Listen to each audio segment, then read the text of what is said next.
नमस्कार, जय हिंद दोस्तों। कैसे हैं आप लोग? आई होप आप लोग बहुत ही मस्त और शानदार होंगे और शानदार तरीके से आपकी पढ़ाई चल रही होगी।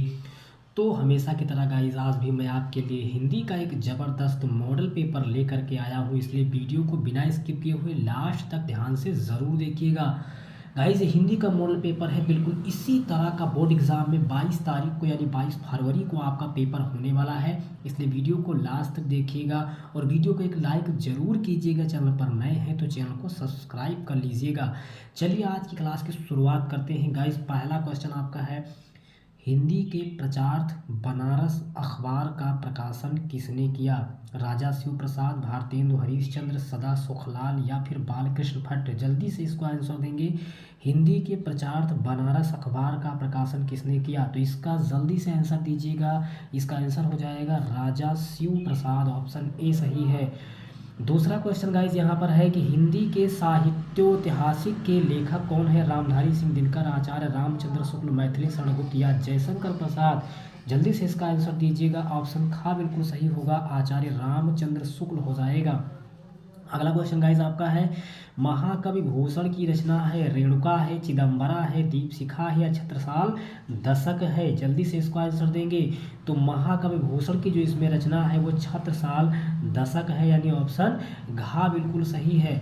अगला क्वेश्चन है कि छायावाद की विशेषता क्या है? इतिवृत्तात्मक श्रृंगारिक भावना है, सौंदर्य एवं प्रेम है या उपदेशात्मक वृत्ति है? तो आपको अच्छी तरह से पता है कि सौंदर्य एवं प्रेम के बारे में वर्णन किया गया है छायावाद के बारे में। अगला क्वेश्चन आपका है कि द्विवेदी युग की कृति क्या है? द्विवेदी युग की कृति इसमें से भग्नदूत है, द्वापर है, रसवंती है या चित्राधार है? तो जल्दी से कमेंट बॉक्स में इसका आंसर आप हमें कमेंट करके बताइए। जल्दी से इसका आंसर आप कमेंट बॉक्स में हमें कमेंट करके बताइए। अगला क्वेश्चन आपका है कि द्वापर रचना, द्वापर रचना किसकी है? सूरदास की है, सुमित्रानंदन पंत की है, महादेवी वर्मा की है या मैथिली शरण गुप्त की है? तो भैया द्वापर जो रचना है ये मैथिली शरण गुप्त की हो जाएगी। अगला क्वेश्चन है कि निम्न में से शुक्ल जी की कृति कौन सी है? युगांधर है, बात है, रसमीमांसा है या पुरस्कार है? रामचंद्र शुक्ल जी ने कौन सी रचना इसमें से की है? जल्दी से इसका आंसर बताइए। तो आपको पता है कि रसमीमांसा।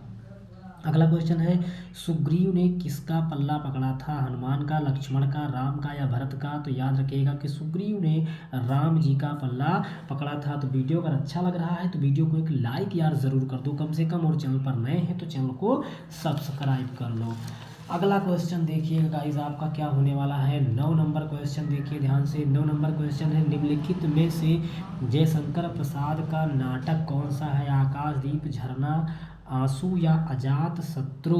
जल्दी से इसका आंसर देंगे। जयशंकर प्रसाद का नाटक तो अजात शत्रु हो जाएगा, ऑप्शन घा सही है। अगला है, राजेंद्र प्रसाद भारत के कौन से राष्ट्रपति थे? पहले, दूसरे, तीसरे या चौथे? तो राजेंद्र प्रसाद जी भारत के प्रथम राष्ट्रपति थे। अगला है, लोकगीत पाठ के लेखक कौन है? प्रेमचंद, विष्णु प्रभाकर, विनय महाजन या भगवत शरण उपाध्याय? तो लोकगीत जो पाठ है इसके लेखक भगवत शरण उपाध्याय जी हैं। अगला है, सूरदास की मृत्यु कब हुई थी? 1583 में, 1590 में, 1610 में या 1620 में? तो याद रखिएगा 1583 में सूरदास जी की मृत्यु हुई थी। अगला क्वेश्चन है कि परशुराम ने सेवक किसे कहा है? परशुराम जी ने सेवक किसे कहा है? जो सम्मान करे, जो आज्ञा का पालन करे, जो सेवा करे, जो कुछ न करे, जो सम्मान करे उसी को सेवक कहा है परशुराम जी ने। अगला क्वेश्चन आपका देखिएगा ध्यान से, रसवान, रसवान का वास्तविक नाम क्या है? अहमद खां, सैयद कबीर, सैयद इब्राहिम, इब्राहिम? तो सैयद इब्राहिम, ठीक है, ऑप्शन यहाँ पर का सही। अगला क्वेश्चन है, सतसई किसकी रचना है? तुलसीदास जी की है, सूरदास जी की है, महादेवी वर्मा या बिहारी लाल? किसकी है? सतसई किसकी रचना है? तो बिहारी जी की रचना है, आपको अच्छी तरह से पता है। अगला क्वेश्चन है, किसके बचपन का नाम गोसाई दत्त था? महादेवी वर्मा, सुमित्रानंदन पंत, तुलसीदास या अशोक वाजपेयी? तो आपको अच्छी तरह से पता है तुलसीदास जी के बचपन का जो नाम था वो गोसाई दत्त था। अगला है, भाल शब्द का अर्थ क्या है? मस्तक है, कोमल है, सुगंध है या तूफान है? भाल का अर्थ, भाल का अर्थ यहाँ पर मस्तक हो जाएगा। अगला क्वेश्चन है कि निशाकर शब्द का पर्याय क्या है? सूर्य है, पृथ्वी है, ठीक है, या फिर आपका चंद्रमा है या फिर आपका आकाश है। तो इसको आपको कमेंट बॉक्स में कमेंट करके बताना है, क्योंकि ये बहुत आसान है। अगला है पुष्प किससे प्रार्थना करता है। पुष्प किससे प्रार्थना यहाँ पर कर रहा है, तो वृक्ष हो जाएगा। ठीक है, तो ये थे कुछ आपके 20 ऑब्जेक्टिव क्वेश्चन। और वीडियो अच्छा लग रहा है तो वीडियो को लाइक कर लीजिए, चैनल को सब्सक्राइब कर लीजिए। अगला क्वेश्चन आपका है, निम्नलिखित गद्यांश पर आधारित प्रश्नों के उत्तर दीजिए। यहाँ पर एक गद्यांश आपको लिखा हुआ मिल रहा है कि आज हम इसी निर्मल शुद्ध शीतल और स्वस्थ अमृत की तलाश में, और हमारी इच्छा अभिलाषा और प्रयत्न वह सभी अलग अलग बहती हुई नदियों में भी उस तरह से बहते रहे, इनको वह अमरतत्व देता है और ज़माने के हजारों थपेड़ों को बर्दाश्त करता हुआ आज भी हमारे अस्तित्व को कायम रखे हुए है। अब आपको बता देना है कि ये किस पाठ का है। तो अगर आपने पाठ पढ़ रखा है, आपने अगर गद्यांश के जो पाठ हैं, ममता है ना, बात है, अगर ये सारे पाठ आपने, भारतीय संस्कृति है, सबको ठीक से अगर पढ़ रखा है, तभी आप इसका आंसर दे पाएंगे। और इसको आपको पढ़ लेना है, मैं आपको बता दे रहा हूँ, इसको आपको पढ़ लेना है। यानी आपके गद्य में जितने भी पाठ हैं उस सब पाठों को आप अच्छी तरीके से एक बार ज़रूर भैया पढ़ लीजिएगा, ताकि आप दिए गए गद्यांश को, पैराग्राफ को पहचान सको। ठीक है, उसके बाद रेखांकित अंश की व्याख्या, जितने नीचे रेखा खींची गई उसकी व्याख्या कर देनी है।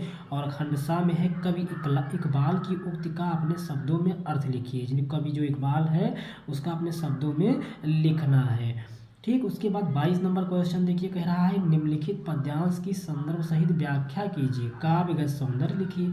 सौंदर्य का मतलब इसमें रस कौन सा है, इसमें अलंकार कौन सा है। ठीक है, प्रवंचित कुंचित मही राजत लोचन लोल अखजत मनसी जमीन जो जल विधमंडल डोल। ठीक है, ये आपको लिख देना है किस पाठ का है, इसका संदर्भ लिख देना है। अगला क्वेश्चन आपका 23 नंबर क्वेश्चन जो होगा वो अनिवार्य संस्कृत से हो जाएगा कि नागरिकम बहुकालम यावत चिंतयत परम प्रहेलिकाया उत्तरम दातुम समर्थम न भुवत्। ठीक है, ये जो आपका प्रबुद्धो ग्रामीणः पाठ है उस पाठ से लिया गया है।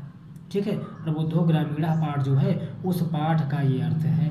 ठीक है, उसके बाद में इसी में खंडखा है आपका कि निम्नलिखित संस्कृत पद्यांश का संदर्भ से। देखिए गद्यांश से आएगा, एक पद्यांश से आएगा, इसलिए अच्छी तरह से आप गद्य के भी जितने अनिवार्य संस्कृत के 2 ही 3 इंपॉर्टेंट पार्ट हैं, जैसे वाराणसी हो गया आपका, प्रबुद्धो ग्रामीणा हो गया आपका, चंद्रशेखरा हो गया, यही 2-3 पाठ आप पढ़ लेंगे, इसी में से आपको बोर्ड एग्जाम में मिल जाएगा। ठीक है, और अगला है कि आपदो दूरगामी नाचा सक्षरोचा पंडिता अमुखो स्फुटुक्ता नाचा जाने सा पंडिता। ठीक, ये किस पाठ का है, तो ये आपका प्रहेलिका पाठ से है। ठीक है, तो अच्छी तरीके से गद्य और पद्य दोनों के दोनों आप पढ़ लीजिएगा। ठीक है, इसके बाद समझिएगा और क्या क्या आपके क्वेश्चन पेपर में दिया जाएगा। तो और जो उसके बाद में दिया जाएगा आपको 24 नंबर पर, निम्नलिखित लेखकों में से किसी एक लेखक का जीवन परिचय लिखते हुए रचना। तो गद्य से हमने बार बार बता रखा है कि आचार्य रामचंद्र शुक्ल, जयशंकर प्रसाद और भागवत शरण उपाध्याय या फिर भारतेंदु हरीशचंद्र, इन 3 लोगों को आप पढ़ सकते हैं। 3 में से एक आपको मिल जाएगा। पद्यांश से भी एक आपको पढ़ना है, तो पद्यांश से भी आप जो है सूरदास, तुलसीदास और बिहारी, इन तीनों को पढ़ सकते हैं। केवल 3 जीवन परिचय गद्य से याद करना और 3 ही पद्य से याद करना। इसके अतिरिक्त आप जीवन परिचय याद करने में अपना समय ज़ाया नहीं करना। ठीक है, केवल 3 जीवन परिचय गद्य से और 3 ही जीवन परिचय पद्य से तुमको पढ़ना है। लेकिन एक काम ज़रूर कर लेना कि जिनका भी जीवन परिचय याद करना, उनकी 2 रचनाएं जरूर पढ़ लेना, क्योंकि रचना लिखने के लिए देखिए ज़रूर आता है। यहाँ पर भी देख लीजिए, यहाँ पर भी देख लीजिए, चाहे गद्य हो या पद्य हो, रचना लिखने को जरूर आता है। अगला क्वेश्चन जो आपका आएगा, अपनी पाठ पुस्तक से कंठस्थ किया हुआ एक श्लोक लिखिए जो इस प्रश्न पत्र में ना आया हो। ये भी मैंने बता रखा है, कम से कम आप 2 से 3 श्लोक याद कर लो, ताकि जो आप याद किए रहो, मान लो अगर वो एग्ज़ाम में आ जाता है तो दूसरा आप लिख सको। ठीक है, उसके बाद में निम्नलिखित प्रश्नों के संस्कृत में उत्तर दीजिए। संस्कृत में इनके उत्तर दे देना है, 2 के ही उत्तर देना है, जितने का कहेगा उतने का ही देना उत्तर, ज़्यादा के मत देना वरना कोई नंबर मिलेगा नहीं इसका। कुत्तमर्णम मंगलम भवति, तो वर्णस्याम मर्णम मंगलम भवति, है ना। पूर्व राजा कह आसीत, भारतीय संस्कृति कस्य अनुभव, इसका आपको उत्तर याद कर लेना है।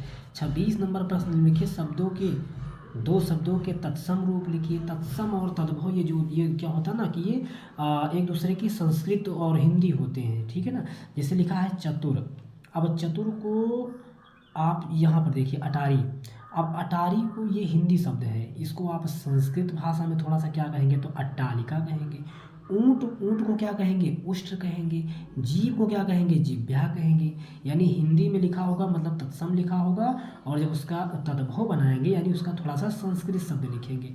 अगला है दो शब्दों के दो दो पर्यायवाची लिखना है। चतुर का दो पर्यायवाची लिख देना, नारी का लिख देना, चाहे कमल और ईश्वर का लिख देना, दो का ही केवल लिखना है आपको।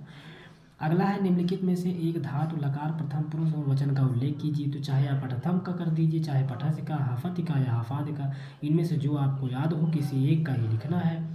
अगला है निम्नलिखित वाक्यों में से किन्हीं दो के संस्कृत में अनुवाद करना है। विक्रम परोपकारी राजा था, आज वर्षा नहीं होगी, बड़ों का सम्मान करो, फूल बसंत में खिलते हैं, मैं मोटर से शहर जाता हूँ। ठीक है, इनके संस्कृत में अनुवाद कर देना है, जिसके आपको मिलेंगे 2 नंबर, एक एक नंबर का 2 हो जाएगा। ठीक है, उसके बाद आपको अगला प्रश्न क्या पढ़ लेना है? निम्नलिखित में से किसी एक विषय पर आपको निबंध पढ़ लेना है। ठीक है, किसी एक विषय पर आपको निबंध पढ़ लेना है। तो पर्यावरण प्रदूषण is the very very most important for your board examination. ये बोर्ड एग्जाम में हर बार पूछा जाता है। पर्यावरण प्रदूषण, राष्ट्रीय एकता का महत्व पढ़ लेना, मेरा प्रिय कवि, और साथ साथ बेरोजगारी की समस्या, जिसमें बेरोजगारी की समस्या और पर्यावरण प्रदूषण ये दोनों बार बार पूछे जा रहे हैं। तो भैया इस तरह से आपका क्वेश्चन पेपर आने वाला है। अगर वीडियो आपको अच्छा लगा तो वीडियो को एक लाइक कीजिएगा, वीडियो को पहली बार देख रहे हैं तो चैनल को सब्सक्राइब कीजिएगा, अपने दोस्तों के पास भी वीडियो शेयर कीजिएगा ताकि वो भी इसका लाभ उठा सकें। और इस चैनल पर कंटिन्यू बोर्ड एग्जाम की तैयारी चल रही है, तो आप पढ़ते रहिए, मस्त रहिए, अपना ख्याल रखिए। फिर मिलते हैं नेक्स्ट वीडियो में नेक्स्ट टॉपिक के साथ।